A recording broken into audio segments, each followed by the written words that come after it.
To do what?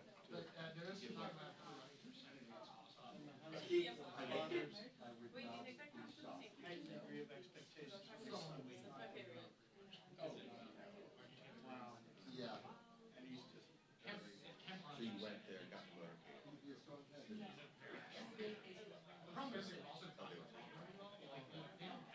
just stay nearby.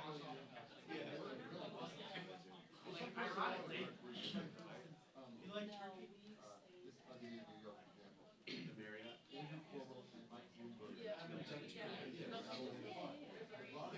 Come to my house. It's Italian. Are you really? I'll have Christmas at the Marriott. Spaghetti meatballs. Don't get crazy. No, it's just Go bring it back.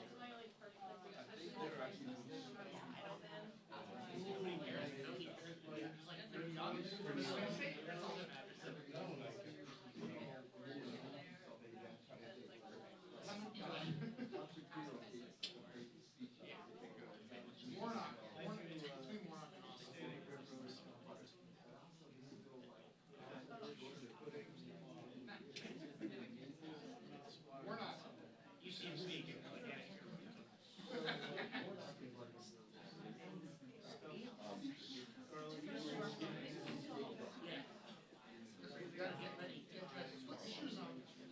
I want to sign with that. I'm sorry. It doesn't speak for his father telling him to get ready. It's he has it down. You want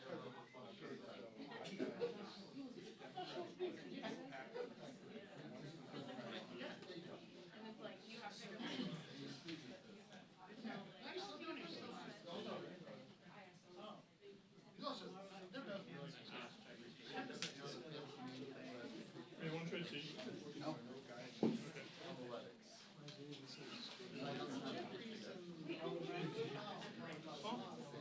I literally got here 2 seconds before you. Okay. It was just okay, just here, so I just took it. If you would never know if I just moved you previously. I would have known, but I use something like people get mad if I see something. You don't get mad, you can eat. That's very true. I take your seats. If I come in this, I would clear it. It gets really bad.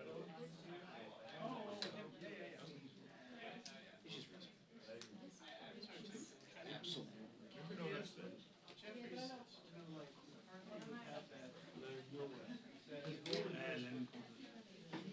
And then.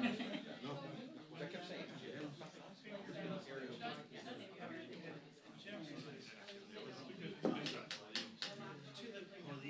not so Right, babe. Not the capital. I think it's the same thing. Mexico news. That's why I love it. You check your remote. And there's like a group of people, nothing like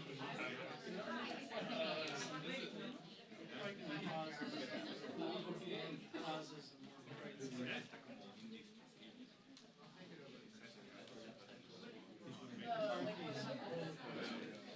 I remember when Beth left. One member in leadership. I think.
also said that on It's the most ridiculous thing I've ever seen. That's really dumb. Can we get two sources? I'll talk Yeah, about you're coming to the second source. Hey, honey, details, come here. I need a second source. Say it on the phone and you from everything I just told you.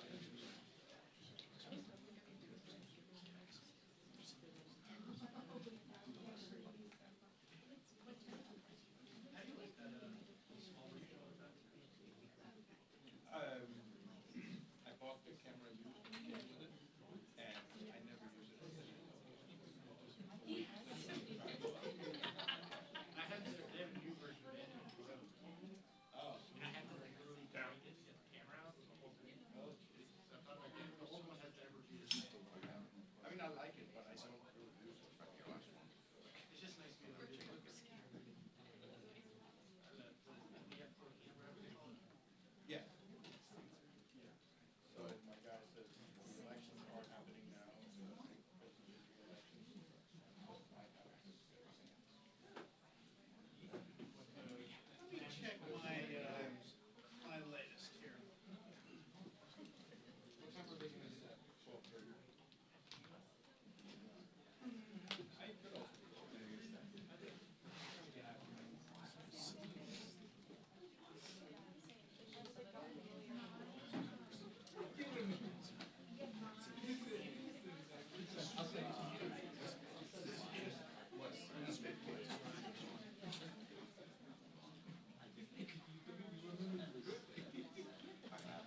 vision fell out.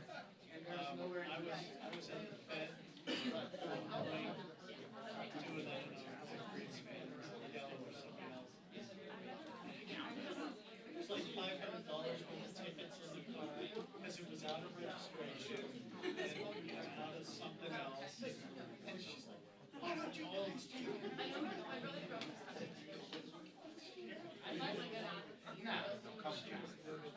the time that thing had run its course, it was too unsafe to drive, and they had to tow it out of the parking garage where the car was. It was such a wreck. Oh, gosh.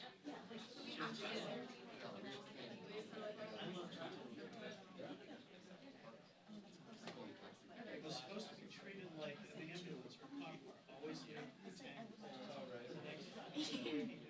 We have a BP station a block up the street, and I come back, and I knew he had it the day before.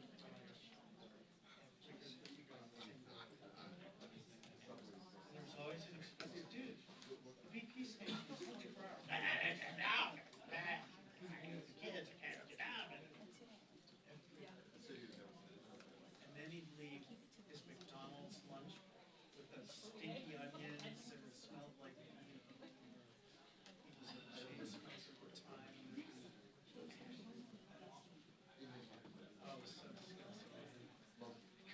Oh, it was so disgusting. We had like, remember the Beltway sniper? 7 days a week. Driving around. 7 days a week.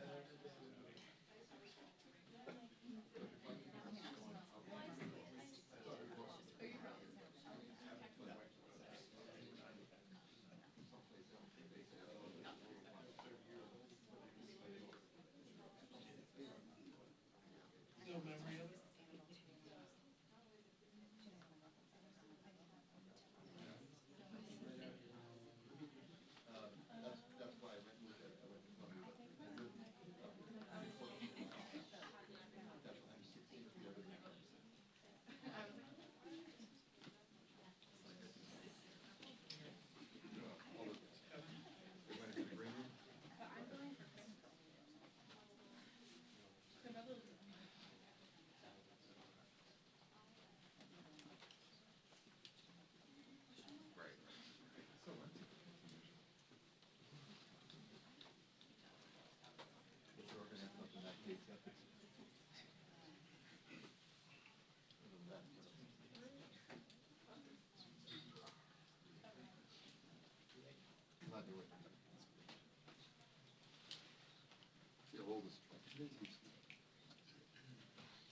Nice. Right? Isn't that good? I'm setting that to 12 days later. Oh, it's, my buddy there, I've known him for 30 years. Oh.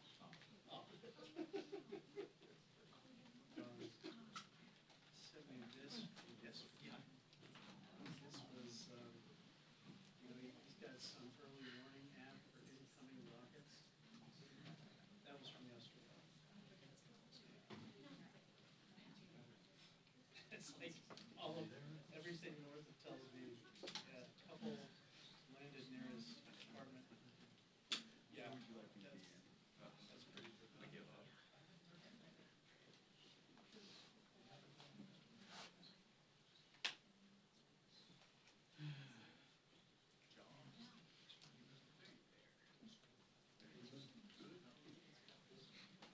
Coming out? Heads up.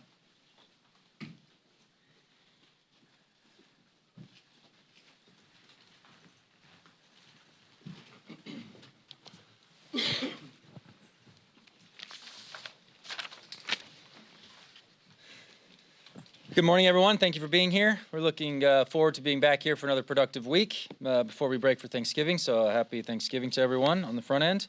House Republicans are continuing our preparations for the 119th Congress so we can hit the ground running and leverage our unified Republican leadership in the White House, House, and Senate to deliver for the American people in meaningful ways. We're also staying busy during this lame duck period, advancing important legislation, including 2 critical bills that I'll briefly highlight here. My friend and colleague on the Ways and Means Committee, Claudia Tenney from New York, she is pushing the Stop the Terror Financing and Tax Penalty on American Hostages Act, and we'll put that on the floor this week. This is a common sense piece of legislation that will prevent the IRS from charging late fees and penalties on American citizens who are wrongfully detained or held hostage abroad. Again, a common sense piece of legislation. This bill also revokes the tax-exempt status of American nonprofits that provide financial or material support to terrorist groups like Hamas. This bill addresses critical gaps in our tax laws to hold organizations and support terrorism accountable and provide relief for hostages who are just trying to get home and reunite with their families. Second bill we're also bringing to the floor, Congressman Russ Fulcher's Committing Leases for Energy Access Now Act, the CLEAN Act, which will require the Department of Interior to increase the frequency of geothermal lease sales from every 2 years to every year, hold replacement sales if necessary, and create decision deadlines for permit applications for better transparency and communication. We know that diverse and reliable energy sources are critical to our national security and American energy dominance, and geothermal energy provides clean baseload power that utilizes the resources that we have here in the United States. Again, 2 common sense pieces of legislation that I'm sure you all are chomping at the bit to talk about extensively today in this press conference. Looking forward to supporting both these measures, and I will now turn the time over to our whip, Mr. Tom Emmer. Thank you, Blake. 18 minutes. This is how long Laken Riley fought for her life until she was ultimately murdered because of Joe Biden and Kamala Harris and the Democrats' open border agenda. Police found Laken with her skull bashed in by a rock and her body exposed. Yesterday, we learned that Democrats' failed policies resulted in Laken's alleged killer receiving a taxpayer-funded flight from New York City to Georgia. This is a slap in the face to the entire Riley family. A slap in the face to every law-abiding, tax-paying American citizen. And it confirms what we've known all along. Laken Riley's murder was entirely preventable, and the Biden-Harris administration is responsible. Unfortunately, her story is not an isolated one. There's 12-year-old Jocelyn Nungary. There's 37-year-old Rachel Morin, and these are just the cases we know about. All of these young women were brutally murdered because the White House prioritized illegal immigrants over their safety. Thankfully, on November 5th, voters said enough is enough. They elected a Republican president, a Republican House, and a Republican Senate with a mandate to get this crisis under control and end the Democrats' open borders insanity once and for all. And that's exactly what we're going to do. With President Trump leading the way, our Republican trifecta is ready to hit the ground running on day one to secure our borders and ensure criminal illegal aliens are removed from our communities. January 20th cannot come fast enough. And now our Majority Leader, Steve Scalise. Thank you, Whip. Blake laid out the bills that we're bringing to the floor again this week. Yesterday, we passed a really important bill for our nation's veterans by Juan Ciscomani, named after Elizabeth Dole. It was good to get that bill passed overwhelmingly out of the House, now over to the Senate. Going to talk a little bit about the planning that we're doing for January. You know, we just got an overwhelming mandate from the voters of this country to, number one, reject the far-left policies that we've seen from the Biden-Harris administration the last 4 years, but especially to put the country on a different path. And we laid out during the campaign what that path would be, but we're now planning for the policies that we would put in place as a Republican majority with a Republican Senate and the White House and under President Trump to get our country back on track, to focus on lowering costs for family at the grocery store, at the gas pump, their energy bills, to secure America's border. So once again, I assembled all the committee chairs last week to go through what we will be doing in budget reconciliation starting in January.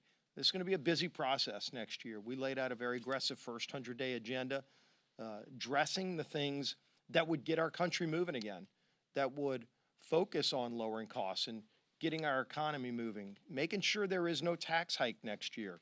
You know, if Congress takes no action, the Tax Cuts and Jobs Act under President Trump, many of those provisions from 2017 would expire, leading to a large tax hike on families. We are going to work to prevent that from happening. So ultimately, if you look at what we're focused on right now, is being ready day one, starting in January, when we get not only that mandate, but that opportunity to get this country back on track with unified government in Washington to start addressing the problems that were created by President Biden and Vice President Harris.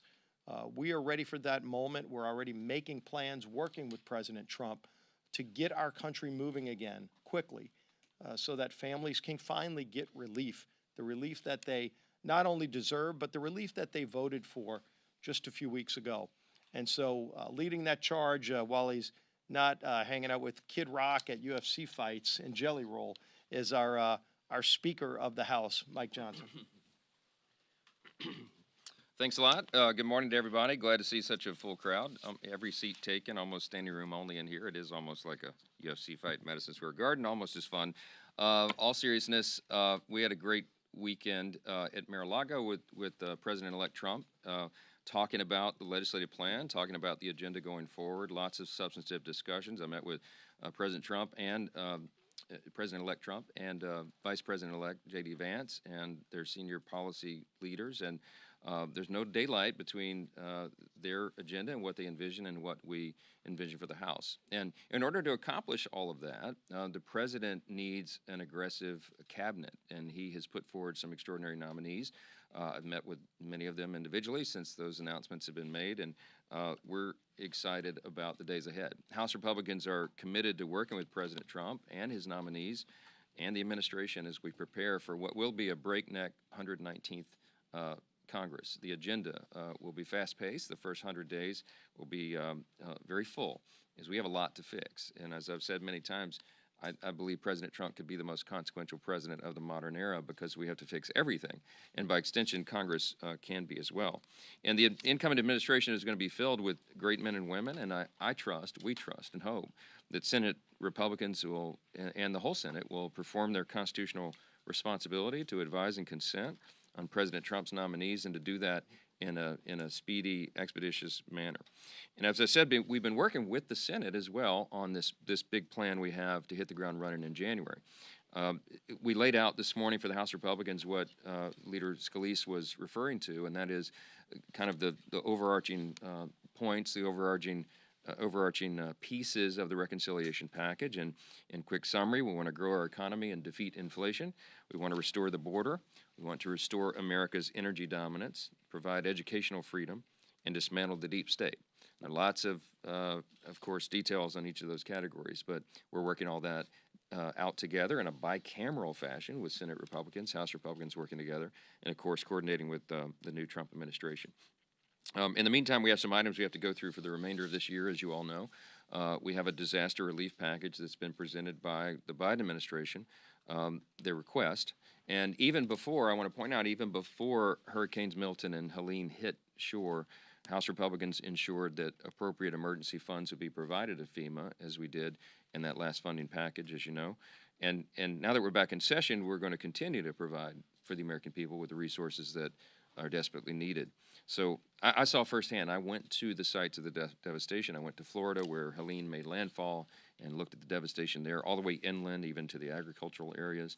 And then I spent a lot of time in western North Carolina, where it looks like a bomb went off in most of those areas there. So these communities can be rebuilt responsibly, and Congress has a role to play. We'll be looking at all that. On the floor this week, you heard a quick summary about some of these steps we're taking towards beginning to restore America's energy dominance. And tomorrow we'll pass the Clean Act to increase our domestic power production and strengthen America's energy security. We're going to pursue an all-of-the-above energy policy, and geothermal is a big part of that. It's just beneath our feet, and in the Mountain West states, this is a big thing. We're not going to waste it like the Biden administration did. We're going to use all the precious resources that we've been blessed as a nation to have.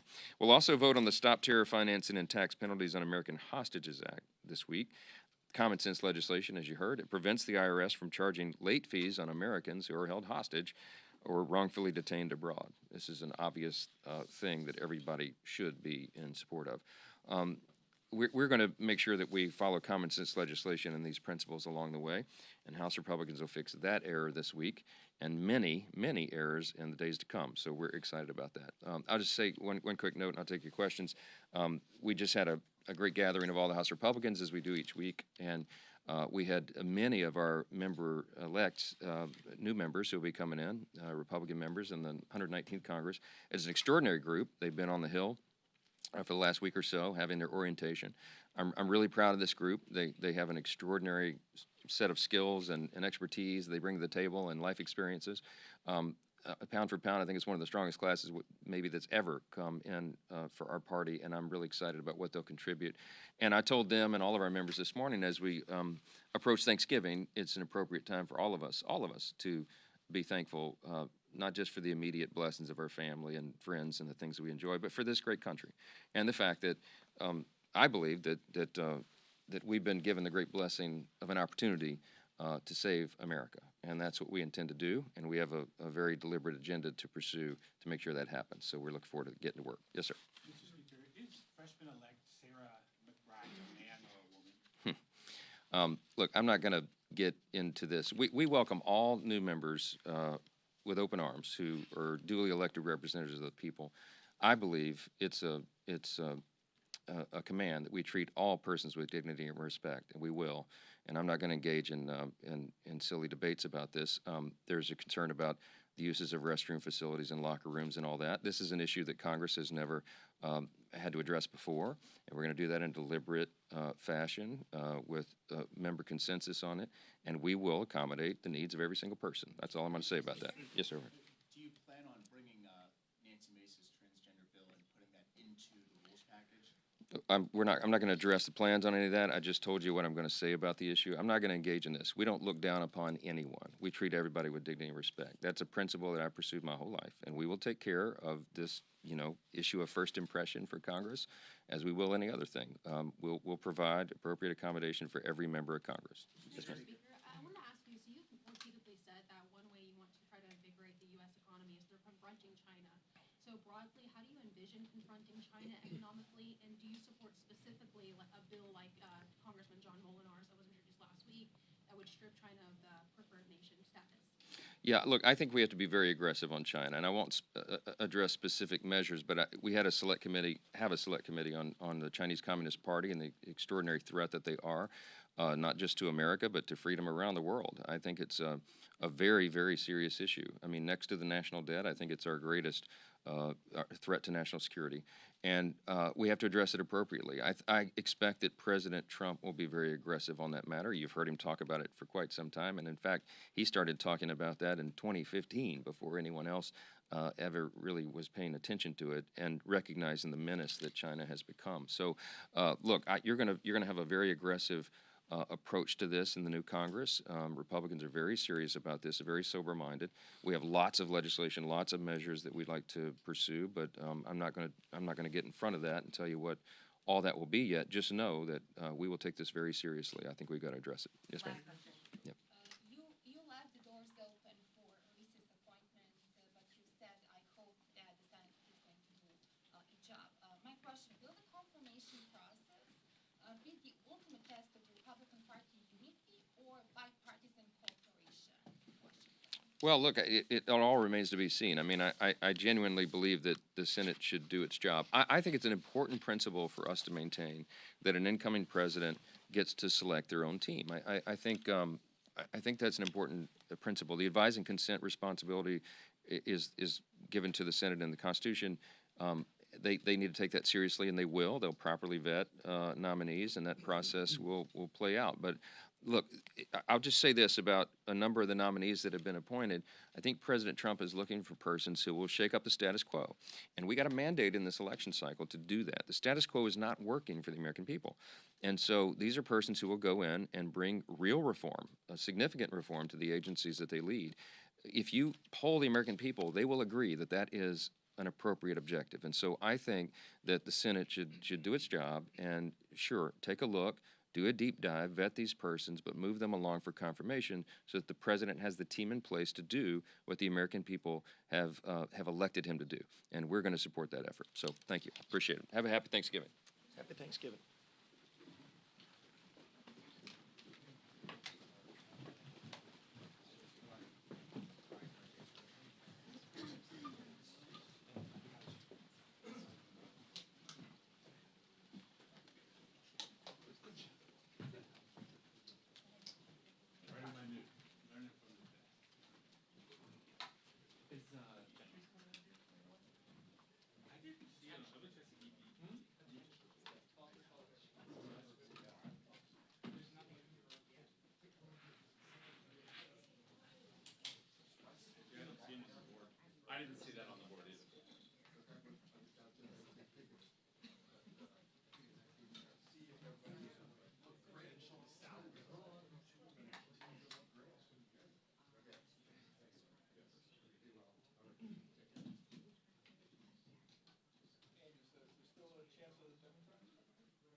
that was more of a postponement maybe. Okay. Just reflective of the schedule.